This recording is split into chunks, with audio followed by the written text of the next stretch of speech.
Hörmətli müəllimlər, bu günlər sizə izah edəcəyim sual məhz qəbul səviyyəli sualdır. İnteqrasiya hissəsindəndir. Diqqətli olaq ki, sualları düzgün şəkildə yaza bilək. Sual belədir ki, bugünkü mövzu şagirdlərə nəzakətli bacarığını öyrətmək idi. Bu zaman müəllim şagirdlərə biz avtobusda kimlərəsə yol verəndə belə mədəni oluruq deyərək cümləni izah etdi.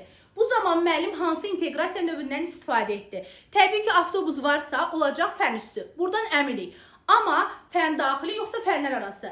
Nəzakətlilik mövzusu 8-ci sinifdə, avtobusa minərkən nə etmək lazımdır 7-ci sinifdə.